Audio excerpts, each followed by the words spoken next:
All right, so as you all turn on your cameras, we're going to go ahead and get started. So for those of you who are not familiar, I am Trish Lemmerman. I'm the Director of Student Affairs and Community Engagement at the School of Pharmacy and Health Sciences. So one of my main responsibilities is the overseeing of new student orientation and new student programming. So throughout the month of July, as you've seen through your email and through our social media platforms, we're going to be hosting these Welcome Wednesdays every week with a new topic. This week, we are pleased to have two of our faculty members here. So we're going to talk about faculty relationships, allow them to give their expectations, their pieces of advice to you as incoming students, and really try to help you prepare for what to expect, especially those first few weeks of pharmacy school. So with us today, we have Dr. Iwuchukwu and Dr. Kim, who have taken some time out today to be with us. All of you will be muted throughout the session. If you have any questions, please type them in the chat box below, and then I'll go ahead and let them know what you're asking. You can send it to me privately if you don't feel comfortable sending it in the group for everyone to see, or you can send it to everyone. So use your chat feature below. You should also have an option to raise your hand. So if you want me to unmute you so you can ask your question out loud, please feel free to do that as well. We love being engaged. We love having conversations. So feel free to ask to be unmuted so that we can have a conversation. So with that said, I'm going to turn it over and have our two faculty members go ahead and introduce themselves, and then we'll get started. Okay, so I guess we'll go alphabetically, right? I before K, and I can do that because I have two people who like to be, we have to make it fair. So making it fair is I before K. Hi, everyone. Welcome, welcome, welcome. My name is Otito Iwuchukwu, and I'm an assistant professor of pharmaceutical sciences in the school. And typically, I'm normally one of the first people that you meet.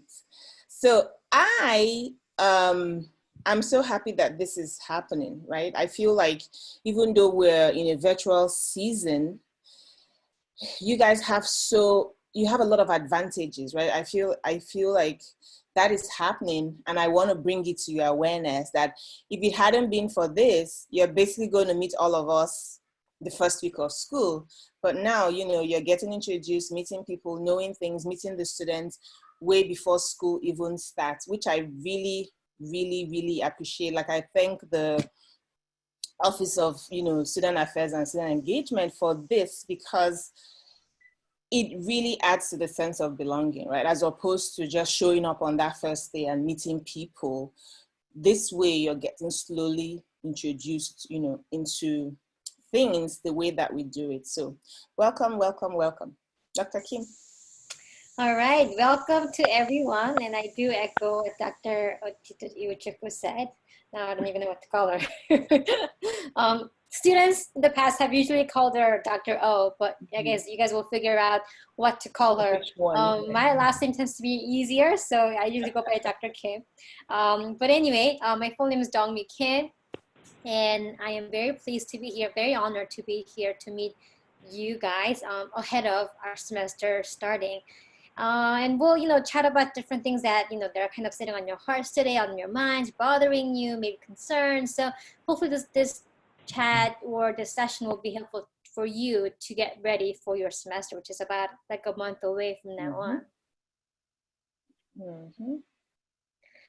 So we have some questions that some of you guys already sent to Trish, so we can start with those, right, Dr. O?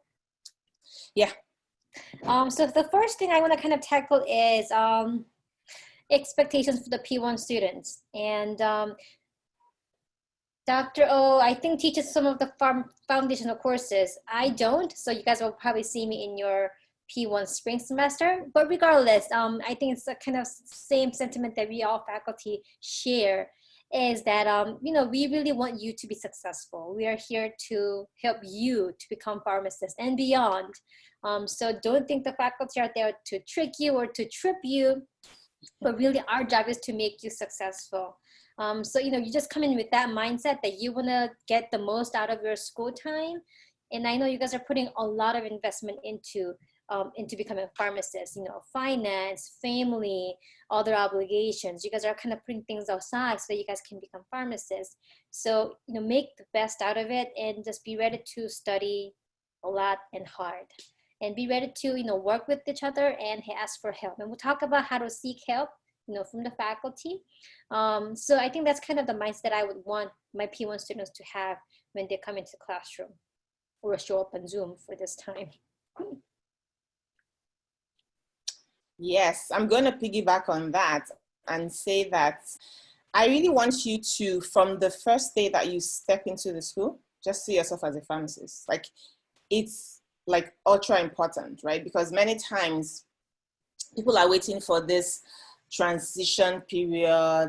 And sometimes, I mean, this is one of the key things that people say to me. They're like, I thought it was undergrad. It's not undergrad. That is like one of the most basic things that, you hear me say, but it's so critical, right? You need to have that shift and make it as quickly as you can make it.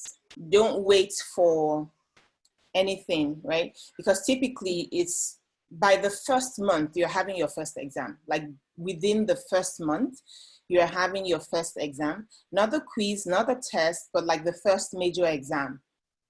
And typically, people take a bit of preparing or getting used to that, which is why I'm telling you that this whole thing we're doing, it's so exciting. I love it because we have the opportunity to kind of tell you, ahead of time what you're going to meet so that you're not, blindsided, as it were, or you're not surprised, right? Because nobody's here to blindside you. It's just the fact of the experience of many times, if you're just coming from undergrad, there's a lot of the speed, things move really quickly. And I think that sometimes people are not really prepared for that.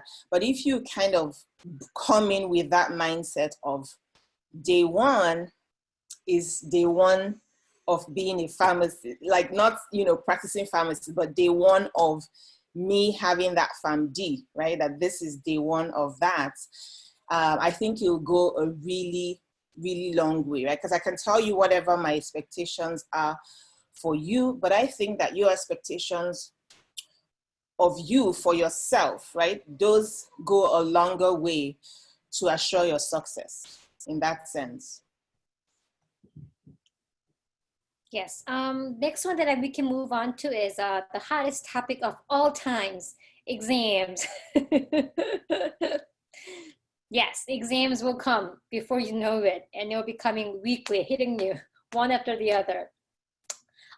Exams, and I know Trish will give you a full load of technology orientations later, so we're going to save it for that time. Exams usually are given over 2 hours, and we make sure that it spreads apart all the topics that you're supposed to be covering, in various difficulty level, or I guess complexity. So you have easy questions, you have difficult questions, and that is so that the people who are really putting their best effort in can get the more points, right? But once again, remember, the questions are not there to trick you. The questions are there to help you be prepared for your major board exam, NAPLEX, down the road. So we try to kind of have our questions in that similar format so you guys can get a sense of what it looks like, what it tastes like, what it feels like to solve questions on NAPLEX. So you guys will hear more about that later on. But exams are typically given on your iPads over 2 hours. And every faculty has his or her own way of kind of giving you questions. But as Dr. O said, do expect critical thinking questions, because that's what you are here for, graduate school. So it's not just gonna be just expel some information out, but you'll be you need to think about it and solve. Sometimes it will even involve patient cases. And that's because that's what you'll be doing as a pharmacist, correct? That's what you're jumping in for. So we want to give you as much practice as possible, so that when you guys go to your advanced pharmacy practice experiences, you guys are ready to kind of solve these clinical problems on the spot. And these exams are kind of there to help you achieve that milestone. Yeah, so I'm going to add that, because we're in a fluid season, right? You need to kind of be aware of that too. And so it's not a question of, oh, but when we were in this semester, we did this, and then what's happening now, right? So always have that in mind, that this is a very fluid semester. So we are really working on accommodating the not environment, but just the situation as it were right now, right? So I wouldn't want you to take anything and say, this is like, dogma, the way that it's done here. But every exam will be used to assess your knowledge, right, of what has been taught to you. But I also want you to think about the fact that this fall semester is very fluid, right?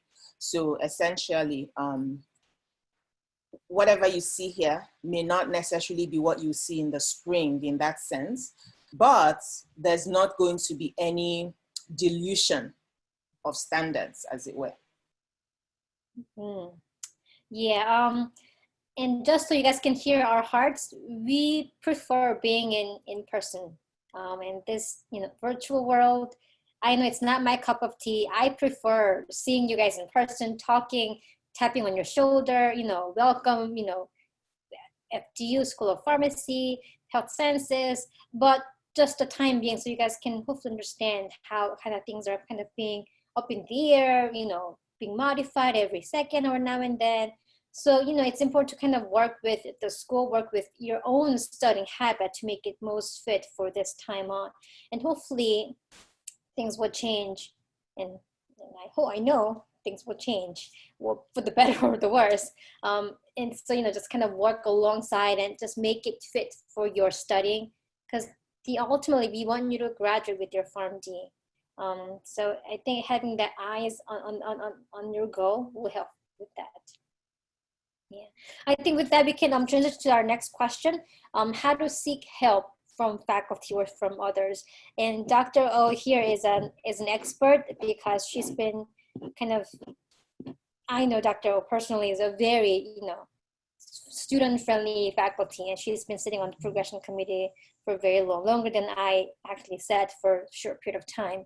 But I will give my 2 cents in terms of what I would want my students in terms of, if they need help. If you guys need help, how can you seek help? I think first thing is you need to know that you need help. If you're struggling, first exam, and then you didn't get the score that you wanted to see, well, that's the time. Don't wait for your second exam. Because oftentimes I would see students kind of waiting to see the second and third exam and say, you know what, I thought I was going to do better in this exam, but I didn't, I did worse. And now it's a place where you can't really come out of. And that may be a little too late. So I think if you see any first sign, red flag, orange flag, whatever color flag, then email us, chat with us, talk to us. So we can kind of gauge what's not working, make it work for you, work with you. And all of us, the faculty are and I've seen through the whole years that I've been here, are very, very wanting to help students. We set up our private sessions, tutoring sessions, we stay after class, or we run through emails to make sure students understand the concept if they're missing it. So for me, if you see any sign of I'm not doing as well as I want to be, that's the time to email us or talk to us. And then we can kind of go from there. And that's, coming from faculty. And I'm sure you'll hear from Dr. O, and we can talk about how to kind of seek help from your colleagues as well. Dr. O? Yes. So my first thing, I'm going to make this like a panel. So there's about 20 of us in here, right? Us, I'm one of you, right? You're going to be a colleague in 4 years. What do you think is your indicator, right, for seeking help? So we're saying seeking help. What does that mean for you? You can put in the chat room so Trish can read out 1 or 2 responses. So I want to get that feel before I kind of, give something back. So tell me, if I were to say to you, seek help, at what point do you think that you as a person may need help? Or what do you think seeking help, entails? Who wants to go? I'm very good with names though, so let me just tell you. Oh, yes.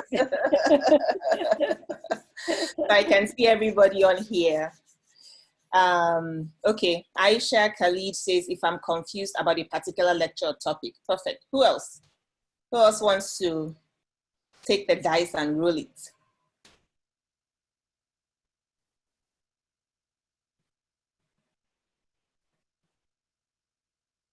Who else? Only Aisha. Don't leave her hanging. Yeah? One thing that I think Zoom makes it very easy for faculty members is your picture is up, your video is up, and your name. So it makes it very easy to call people out.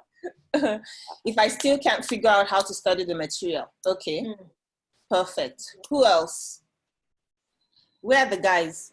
Aisha, Clara, Chiara. If I do bad on an assessment, okay, that's typically the one that everybody, identifies with. So where are the men? Are we saying that it's only the females who have an idea of what seeking help is? Don't be like that. Don't make it seem like it's only one, one side of the coin. So I need somebody who identifies as male to tell me something. Yeah? Okay. Razan says, figuring out a studying method for certain material. Yes.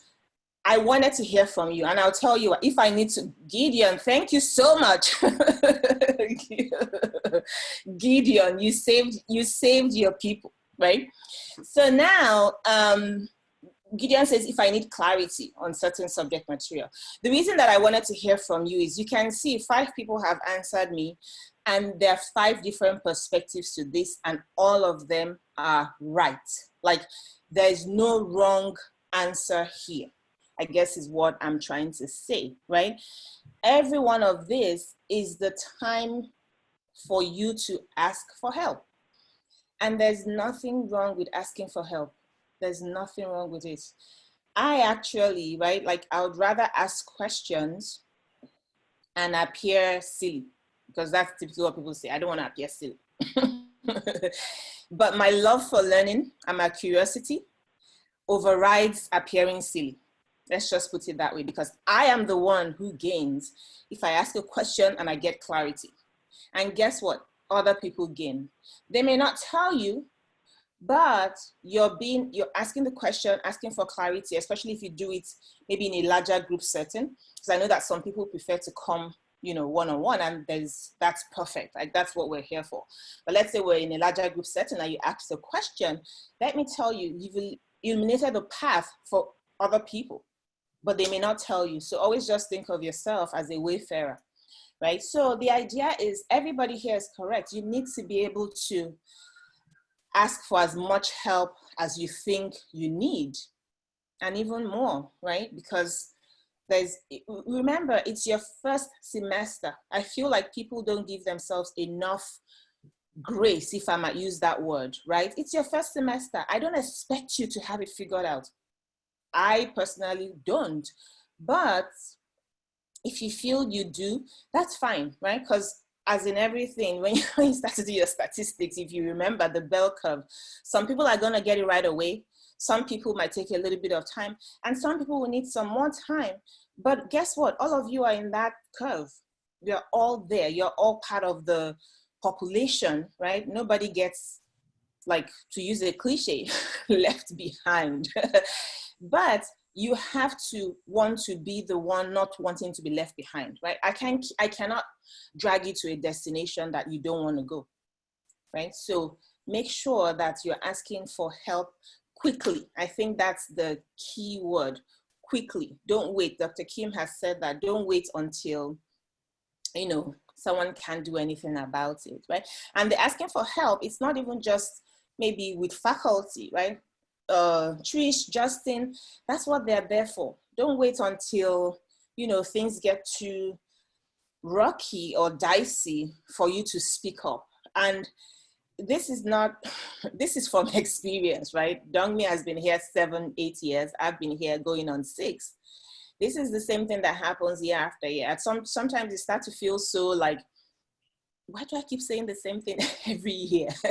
But that's what happens with human experience, right? So I feel like you guys, I'm going to say it a lot of times, you are getting the good end of the bargain because you're knowing of all these things very early, right? It's not waiting on you until you come to campus.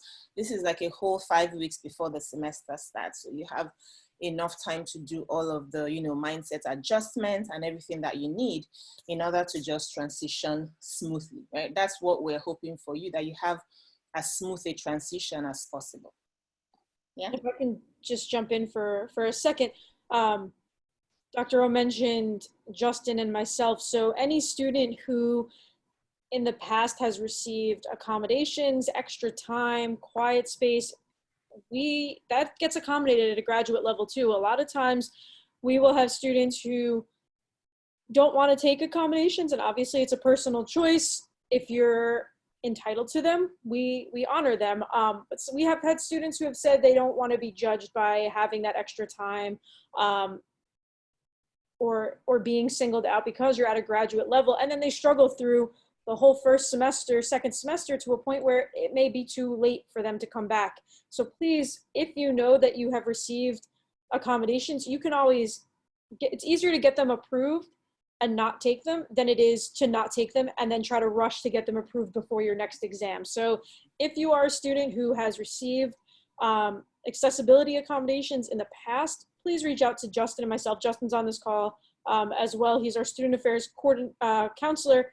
He works most directly with our disability support services, and he can work you through all of the paperwork and everything you need to do, because there is a lot of paperwork and approvals that needs to go through. So if that's something, try to get that done ahead of time before you even start the semester. This way, when your first exam comes, if you feel like you want to take that accommodation, it's available to you. You can't go back and forth every test or quiz, and we ask you to stay, if you decide to take it, to stick with it throughout the semester. Just because of our software system, it just makes it a lot easier once you say you're using them, to stay with it. Once you say you don't want to use it anymore, we have to turn settings off. We can talk to you one-on-one about that, but don't hesitate to reach out, because I've had students who have come to me who've said, I've tried to make it through my first 2 or 3 exams, and I've done terribly because I didn't take that accommodation, but each class only has 2 or 3 exams. So if you do terribly on the first one, sometimes you're in a hole already, and you don't want to start off that way. In addition to academic support, I also have a great relationship with our counseling and psych services over on the main campus. Their director works primarily with our students because she understands the different nature of mental health support that's needed for students in a doctor of pharmacy program compared to undergraduate students or other graduate programs. So please, if you see a counselor and you're coming to campus and you want to continue that support, reach out to me. If at any time you're feeling overwhelmed, just come to our office or just reach out to me while we're in this virtual format. I have regular Zoom office hours, so please stop by and I can set you up. They are doing virtual consultations, so that is a support that that is offered again by the institution. And like we said, if you join the Instagram, P3 Mitchell Kula, our student ambassador, I think said it best. Each and every one of you were admitted to this program for a reason. You went through an interview process, an application process, and everyone deemed you worthy enough to be in this program, that you have the tools, that you can succeed in this program, and we're providing you with those support systems. It's just a matter of utilizing them and asking for help and knowing when to use the tools that we're giving you. So don't try to swim through it alone. And I think he said that best. Everyone's here for a reason. You were selected to be here for a reason. You all bring something special to our program, and we want to celebrate those individualities and those differences, but we also want to make sure that you're all collectively coming together, supporting each other. We're supporting you and getting you through the 4 years and into your career. So just know that the Student Affairs Office does also offer some tools that you can use along the way. Another thing that if Dr. Kim and Dr. O can expand upon, it came up during our Instagram, especially when talking about exams, the fact that each course is not necessarily taught by one just one faculty member. So if you could explain maybe how course coordinators and the other faculty members work and how that ties into the creation of exams as well. But I think it's very unique to our program compared to undergraduate or some other master's programs that some of the students may have been involved in. Did you want to go, Dr. O? You can go. You can go. Okay, sure.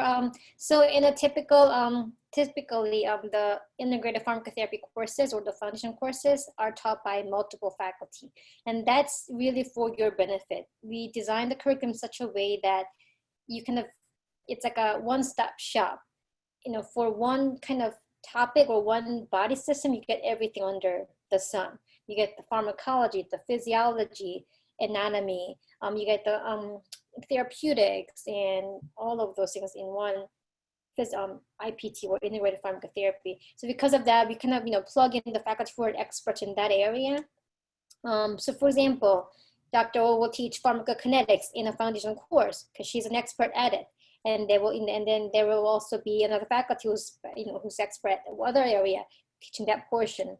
So in the end, so you have a course underneath which, you know, multiple faculty sit to teach you. So this week you may have one faculty teaching you, next week you may have another one. That's typically how it goes. And on the syllabus, it will kind of detail who's coming in that day to teach. So you don't have to kind of second guess who's going to be teaching this week, etc. So with all that kind of laid out for you in the beginning of semester, when the exam time comes, what we do is there's a coordinator for that course whose kind of responsibility is manage the course. You know, if anyone's out sick or, you know, you can't make it to class, you contact the coordinator. The coordinator coordinates all the exams and other assessments. But the faculty or the teaching faculty will kind of teach that portion that's assigned to him or her. So any kind of concern about the course should be directed to the coordinator, and that will be clearly written on the syllabus. So when the exam time comes, the course coordinator will kind of gather all the exam questions. So, you know, let's say Dr. O and I taught a class together, and that is our substance abuse elective. And, you know, if I'm the coordinator, I'll ask Dr. O, can you give me some questions from your topics? So then she'll give me her questions and I'll put in my questions, and there will be a whole exam. But there's another very important process that happens before the exam goes out to you guys. It is that we both review the finalized exam draft to make sure that we're not, you know, saying two things that are different, that we're all on the same page, the questions are all, you know, well written, and they're all vetted by multiple people. So after that process, then the exam becomes finalized. So in that exam that you guys will receive, we'll have questions on Dr. O's lectures and questions from my lectures. But doesn't mean that you sit down and say, you know, this is from Dr. O, I need to kind of answer in Dr. O's way. No, because guess what? Guess who reviewed that question and said it was okay? Me. I reviewed that question and said it was okay, even for me to kind of work on. So, you know, even though it's exam by many, I guess, multiple faculty's questions, they kind of speak the same language. I think I can see in that way. So, you know, it's you know, the topic that you're supposed to be learning, whatever it is, substance, you know, abuse or endocrine or cardiology, whatever the topic that you're learning in that course, that's the language that the exam will speak of. So just know that the course coordinator is the main person that you should be contacted for any course related concerns. When it comes to exam, the course coordinator kind of pulls all the questions, makes sure that people review. I Rashid asked a question, so we'll get to that question after this. And then the exam goes out to you guys. And then, you know, when during the exam review time, all the faculty were present to answer your questions. So Rashid's question, do we have access to questions that were asked in previous exams? When you say past exams, do you mean the exams that you guys took in that semester, or do you mean like the past year's exam questions? Because the past exams will not be available to you guys, but if it's exam past years, no, they won't be available to you. But what you can have access to is if it's exam that you took in that semester, you guys are you know, welcome to kind of review them, so you guys will prepare for your, let's say, a final exam that may cover the same topic again. So those will be available to you guys and accessible. By accessible, we mean that you can come for a private review. right? So it's not like we're giving you back the exam to take home. So everything is secure. Like we have a secure exam system, as it were. So if the exam is over, you can ask for time with me, and then you go through what maybe you didn't get right, and then we can review the concept, right? So that's typically done on appointment. And by appointment, I mean, you just email the faculty. If we were on campus, it used to be that we'll do like a group review, right? But obviously that's not going to happen. Even if we went back to campus, group reviews will not happen because of the social distancing thing. So we're going to be doing the one-on-one reviews. Yeah. So that's something that you need to be aware of, that I'm sure the assessment team will tell you when it's time during orientation, but you are allowed, right? It's almost like you're right to view your exam when it's done, once your grade is out. And it's not for disputing a grade. It's just for you to say, okay, what did I get wrong? Or, what didn't I get right? Let me review it. And then you can, that's one way too, to clarify concepts, right? If you didn't get it on the exam, so that you can take that understanding to either other therapeutic areas or other areas of study, or for the next exam, because some exams build on, things that were taught previously.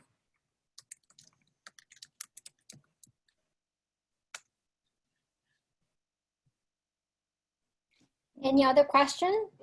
If not, I have something that was kind of brought up from the previous questions that were asked. It is that, and you guys feel free to type it in the chat box. We talked about the kind of, seeking help, or red flags, orange flags, whatever flags. Let's talk about kind of what things you can go beyond, above and beyond at, during your stay. And I think some of the things, one is research that you can do on top of your curriculum. The other one may be kind of, organizations, engagement at different levels.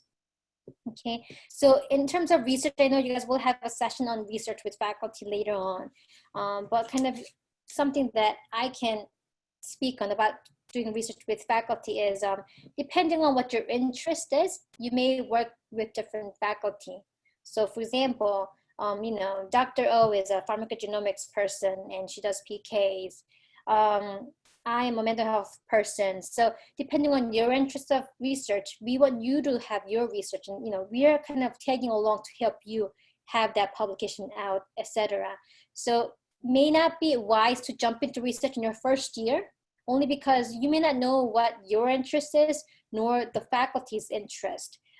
So have to have the best match, maybe second or even third year. You can kind of think about doing research with the faculty, because by that time, you know what you kind of want to look more into. And this faculty knows a lot about that area, or that faculty in that area. So you kind of know whom to ask in terms of kind of, making your research more fruitful. And the other thing is, there are different kinds of research, because I feel like people sometimes, are overly focused on the lab, based research. And sometimes there may not be enough access to that. I'm going to use the word access, because if you were in the building, you see, right, we have like a small faculty research lab, and 2 faculty mainly involved in that area, right? But every other person has their area of interest, their area of research. Sometimes people use population databases. Sometimes they use molecular design software, right? So we have Dr. Kathleen Frey, who is going to be teaching you really in the first 3 weeks of school, right? She does a lot of research, but you will not see her in that lab in the school, because that is not her area. The lab is mainly a pharmaceutics focused lab, drug design and drug dosage forms. So the idea is, don't limit yourself, I think is what I'm trying to say, that everybody has their area of interest, and you working with them, right, may introduce you to new areas. So Dr. Biden, she's more biostatistics, population health, public health, and all that, right? So she does a lot of database focused research. I do too, but from a genetics point of view. So, you can basically choose your interest and then start thinking about what you'd like to do. But again, I may not advise the first semester. Let's just put it that way. The first semester should really be for you getting used to the school, right? And then we can extrapolate that to your first year, because your first year is where you're establishing yourself, really, almost like establishing your ground rules. And it's for people who would like to do a dual degree. The first year is too critical. You cannot afford to play with the first year, because that is the point at which, when you're done, we look at your GPA, right? And then that divergence occurs for people who go to the dual degree or for people who don't. But that doesn't, if you don't want to do the dual degree, it's not obviously mandatory, right? But you will, there's a cutoff, a minimum cutoff for you to do that if it's something that you desire. So I think that sometimes people forget about that. So again, it's almost like what I was saying at the beginning. Your first days, eyes on the prize. What do I want to do? Do I want a dual degree with my, PharmD? Then if I do, there are certain things required of me, right, that I need to be able to do in order to go into that program in my second year. So those things are very critical. The other thing that I'm going to mention now has to do with the GPA, right? So the expectation is that you should be able to have an idea, actually, of calculating your own GPA, right?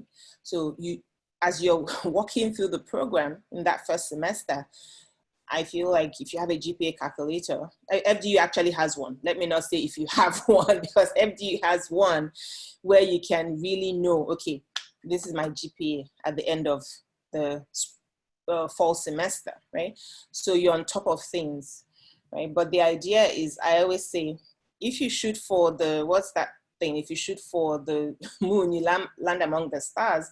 If you really have an average of a B across all, you don't need to calculate your GPA, right? Because you know you're 3.0 across all courses, right? So the idea is you want to aim for a point where you don't even have to bother yourself calculating that GPA and you're just like, smooth sailing. The question of calculation comes when it has to do with who gets called to the probation committee or their progression committee, because you have to maintain your 2.75.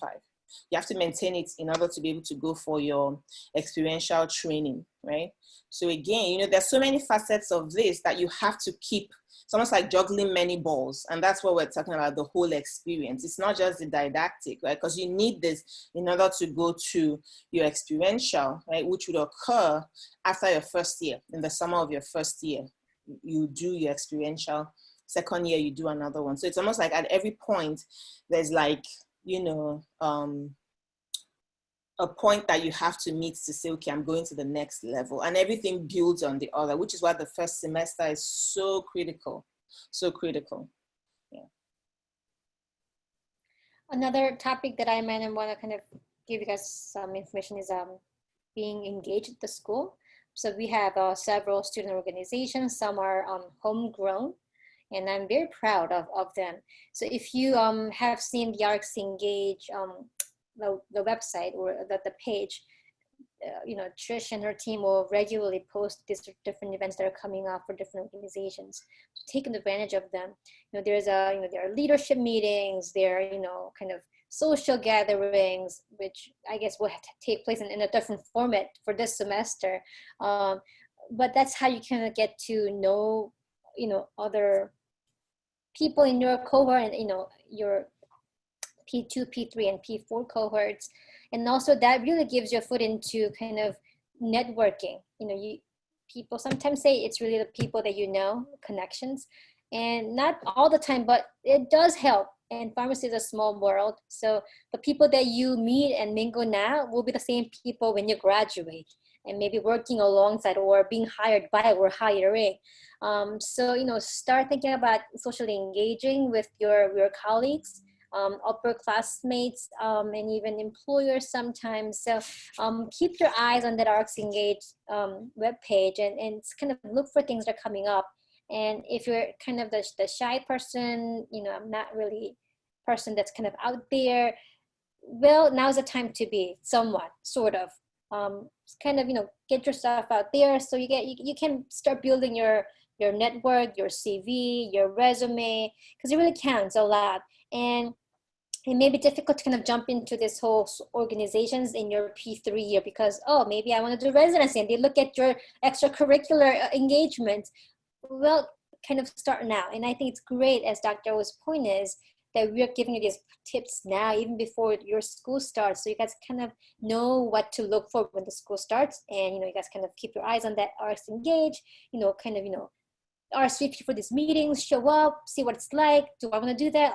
Officer, why not? So, just take advantage of all. And that will really get you to kind of build up that side of your CV, not only your curricular, your GPA side of your CV. So the organizations, they are usually affiliated with the parent organization. So these are the student arms, right, of the national organization. So the American Society of Health System Pharmacists, ASHP, has a state branch, which would be your NJSHP, right? And then within that, you have the student body within that state, right? So it's like a hierarchy, as it were. But each organization is independent. I don't know how to explain that, but it's just that you're kind of piggybacking. I would use that word. You're piggybacking off of the parent institutions, right? So the APHA, which is the American Pharmacists Association, has a very strong presence in our school, right? So APHA is not like the ASHP that is mainly for hospital system pharmacists. The APHA is for everybody, right? So for that, it's kind of, you get more general pharmacist related programming that is just a lot of fun. For people who are more interested in industry, right? We kind of maybe may focus on the industry student pharmacist organization, right? And all of that. But there's one of them, ROCAI. So ROCAI is, ROCAI has a central body, but it's not, you can be ROCAI and still be in the other organizations. What I'm saying, like none of them, they're mutually exclusive in that sense, or they're not mutually exclusive, right? So ROCAI has GPA requirements. Okay, so that's another, which is why you kind of need to know these organizations, because you don't want to be, again, get there and say, oh, I just needed like 0.2, to be on the list, right, for induction into ROCAI. Because like I said, ROCAI is like you do it and it's for life. It's like a sorority, but I mean fraternity, I would say, for family. Honor society for pharmacy. So you're in it for life, right? But with this other ones, once you're done as a student, then you transition to the body, because now, to the parent body, because now you're practicing pharmacy, right? But ROCAI is not like that. So sometimes people kind of forget about it, like it's because it's not like, one of those ones that are affiliated with a pharmacy practice organization. But if it's something that you want, right, then you kind of make sure you have that in your sights to say, okay, I want to get that GPA that will get me into ROCAI. Because once you're done, that's done, right? Then you can focus on the other organizations where you can then affiliate with the parent organizations. So. And just to piggyback off of Dr. O and Dr. Kim, so next week's Welcome Wednesday, which that was a perfect segue, is Introduction to Involvement. So we'll go over more in detail with regards to student organizations.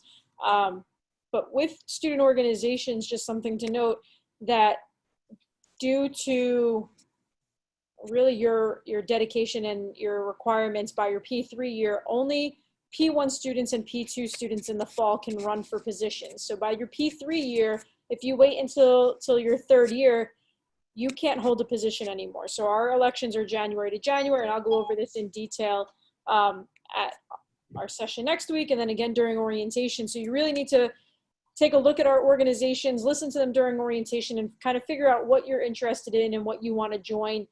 Some of the organizations offer, the ones that are national, do offer sometimes local dues, which cover their fees and their programming, and then they offer a national fee as well. So if you're not sure if you want to join the national organization, you have that option.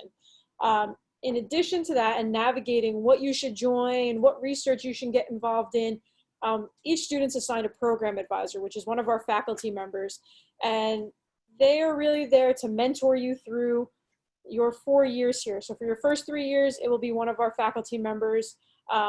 our tenure track faculty members. And then in your fourth year, it's one of our clinical faculty members who is out doing rotations. But for those first 3 years, utilizing that program advisor, I assign the program advisors. I try to keep you, if possible, with the same program advisor every year, so you can build that relationship. But talk to them, let them know what you're interested in. As you see, Dr. Kim knows what Dr. O's strength is, and vice versa. Our faculty members know each other really, really well. They know each other's strengths. They know what research they're doing, what their interests are. So although your program advisor may not have the same interests as you, they can point you in the right direction to who on the staff, which one of our faculty members has that interest and can guide you through kind of how to achieve the goals that you want to achieve. But have those conversations early on with those program advisors. You'll meet them during orientation and introduce yourself to them. A lot of times the meetings are in group sessions. They are required to meet with you at least once per semester, but that doesn't mean that's the only time you can meet with them. You can meet with them at any time. Just email them, set up a meeting, let them know who you are, let them know what you're interested in. They'll guide you through what co-curricular programs you might want to look at, what organizations you may be interested in, and what kind of research, if that's the route that you want to go. If you want to go residency, what you need to do to get to that. Because like Dr. Kim said, if you decide you want to do a residency and then haven't gotten involved by P3 year, it's too late to hold those positions. So make sure you're thinking about that early on, have those conversations early on. And the program advisors want to have those conversations, but sometimes the students just don't reach out to them and don't have those conversations, or they've reached out to set up meetings and the student's not being responsive. So make sure you're utilizing them. Again, we're giving you all the tools to be as successful as you want to be. It's up to you to utilize them. And that's one of, I think, the greatest tools that we have is this individual program advisor that every student is assigned.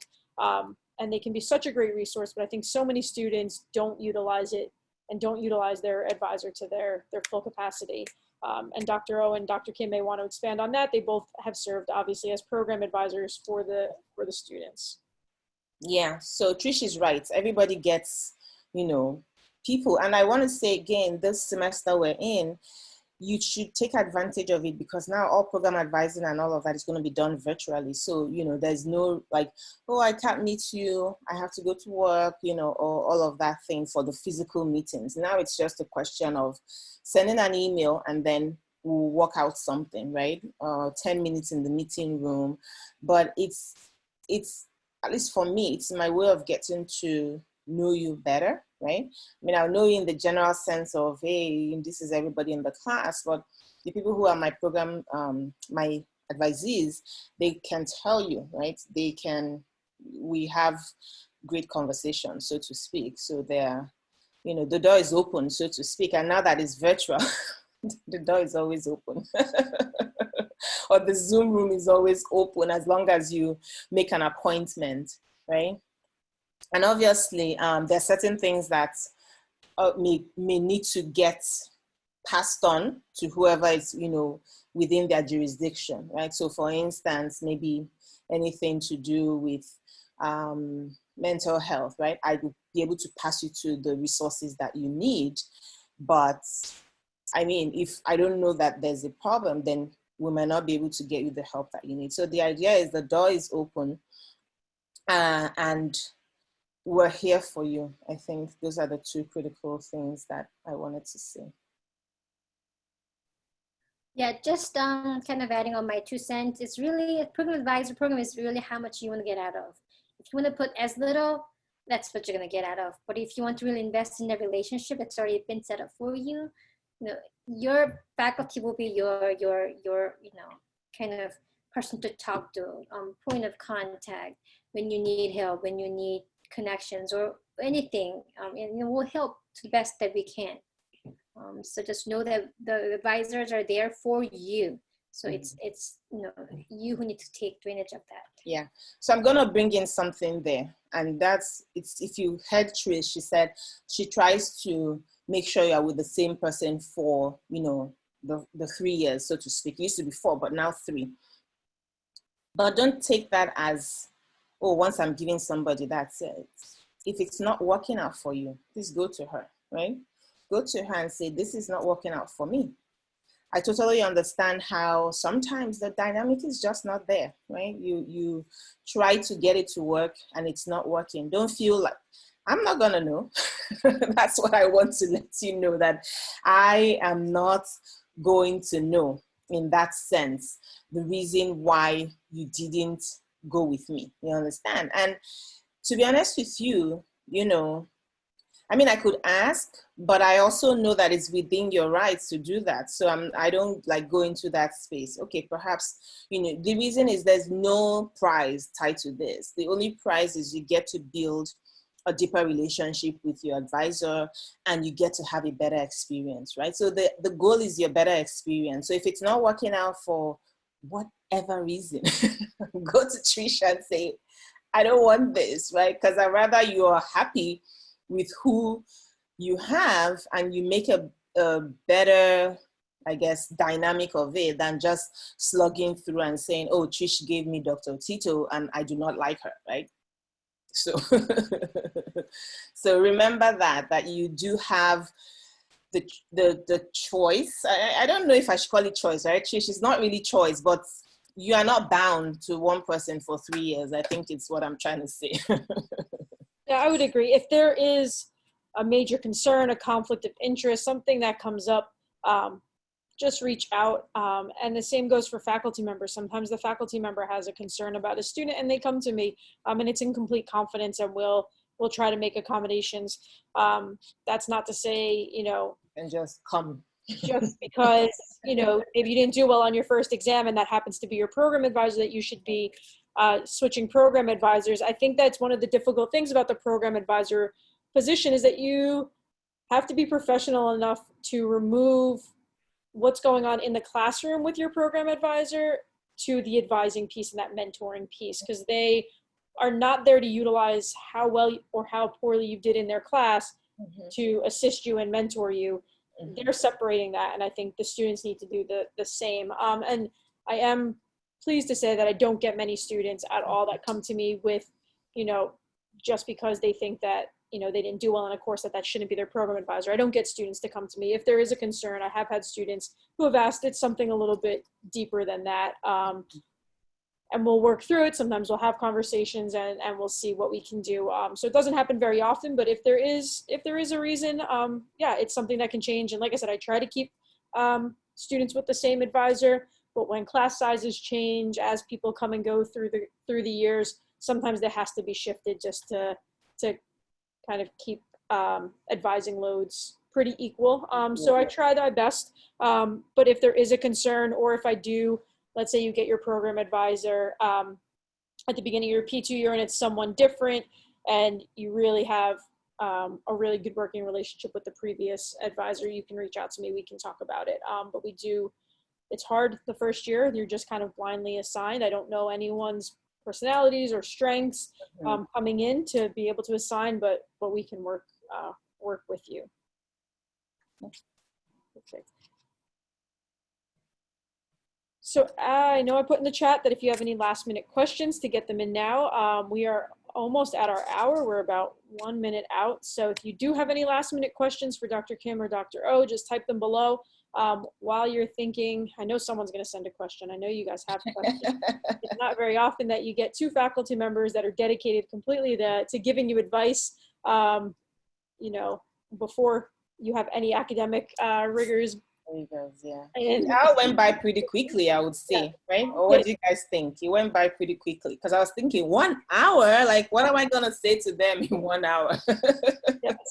So while you think and you have some questions, I'm just going to ask Dr. O and Dr. Kim just to give any last advice that you have for the students. I know last week we had a student who gave her advice on, from the student perspective, how they can prepare over the next 5 weeks. A lot of it was just to relax and enjoy the 5 weeks leading up to it. But if you have any advice for the incoming students, how to prepare, how to get ready for the semester from a faculty perspective, please go ahead and share it now, and we'll let them think. So the one thing that I think that we forgot to mention, and I don't know how that happened, is the resources, right? So everybody has resources to access pharmacy. No, we don't do the physical textbooks in the program, right? So part of your fees, your tuition, everything is giving you access to an online suite, really, of all the textbooks you're going to need for the program. And I think that sometimes people forget about that, right? In the heat of things and everything moving so fast, everybody has access to Access Pharmacy. And obviously, not everybody can be like me, but I would say to you, maybe you should go and start browsing those things and looking at the books and seeing, okay, this is interesting. This is, this is, my point is get a feel, right, of the platform, and how to access that will be through FDU libraries. And here's the thing, even though you're in pharmacy school, you can always reach out to the university librarian if you feel like you want, like a quick help. They actually now have a texting function that you can text them if you have a question, right? Because all of those is kind of housed under the library, even though it's a pharmacy school, resource, as it were, right? But it's housed under the library. So that is one key thing that you all need to just get used to over the course of 4 years. I do echo that. So, get used to kind of what it looks like, Access Pharmacy. And also there is a pharmacy library. That's another textbook resource that you guys have. And just get used to clicking through those textbooks. Maybe not read at this point, unless you're Dr. O, but kind of get used to it. And also, have good times now, and just be ready to put in your best effort. I know you guys are all putting in so much investment into becoming a pharmacist. As I said, I think all of you guys, every single one of you are putting so much into this.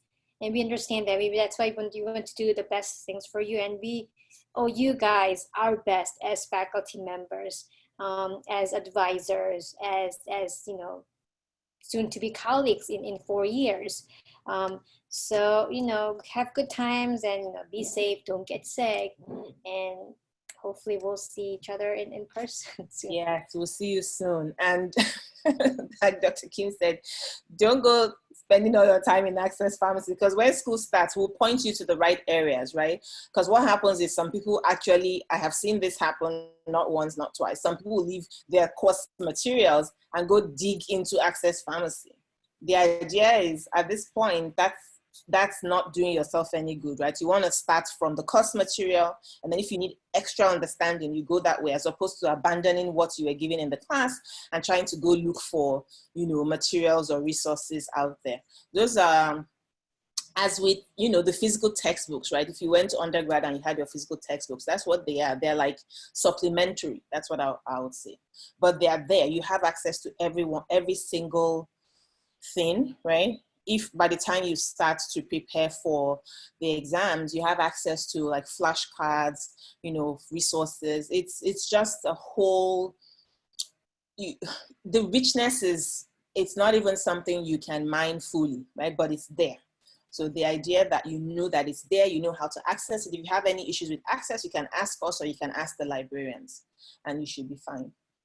So we're looking forward to welcoming you very soon, and hopefully I'll see some of you like really soon, right? So, and I don't have any other thing. Does anybody have any other questions, comments? So just to piggyback off of Access Pharmacy, and I know I got a private question. If you go onto FDU libraries, you can find the links to those. But we will be covering technology in 2 weeks on Welcome Wednesday. Also, probably the week before orientation, you'll be getting some resources and some documents, and one of them will be a full guide to technology. We use a lot of different apps, including the Exemplify software, Access Pharmacy, and there's a few other apps, and we'll give you the tips and tricks and how to set all of that up on your devices. So if you can't find it right now, don't worry. We're going to walk you through everything. No one's going to, just send you blindly to the library to figure it out. So we'll put together a whole resource guide for you, along with how to set everything up. So you'll get it, I promise. Yep. So with that, I just want to thank Dr. Kim and Dr. O for taking the time out and joining us today and sharing with you their insights, their expectations, their feedback on what to do as a student and what they've seen as a faculty member, because I think it's really good to hear. We've heard from students now for for a few sessions. It's good to hear from the faculty members what they've seen students kind of go through and kind of how to, from the faculty perspective, how to make sure that you don't get into those same traps and find yourself in those same situations. So I want to thank them for joining us today. For everybody else, I'm not sure if your gift from the university arrived at your houses yet. For those of you who have videos on, yes, no, thumbs up. Yes, popcorn came. Okay, so you should have gotten a tub of popcorn from the dean. So tomorrow, I see some thumbs up coming through. I didn't get my popcorn. Dean Alvatroni and Dean Standifer, you can direct your questions to them about where your popcorn is. Tomorrow at noon on Zoom, you should have received a link to register. One of the biggest traditions in the School of Pharmacy is our weekly Popcorn Thursdays, where the community comes together down in the student lounge. We have a popcorn machine, and it's just a nice time to kind of take a break from classes, get to know each other. So tomorrow, Dean Standifer and Dean Alvatroni will be joining us on Zoom to do a virtual Popcorn Thursday. So we invite all of you to join us there. If you haven't registered, check your email. I sent an email reminder out this afternoon. So make sure you register to get your Zoom link. And we will see you then. Next week, we will be doing our Welcome Wednesday. We'll be focused on introduction to involvement. We'll be doing another Instagram Live with some of our student ambassadors to talk about involvement, why they think it's important, and what opportunities we have. So make sure you tune in for that. And if you have any questions from this that you didn't get a chance to ask, you think of after we end it, just send me an email. I'll forward them to Dr. O and Dr. Kim, and we'll get back to you with an answer as soon as we can. Jasprit, I cannot see your face. I know she's she popped on one time, right, for the quarantine thing. Hello. I'll see your face soon. Yeah, Jasprit Cow. I remember. Yes. Yeah. So okay. All right, awesome. Thank you, everybody. Have a great day. Thank you all for joining. It was a pleasant time. Yes, this was great. Bye, Thanks, guys. everyone. Bye. Bye-bye.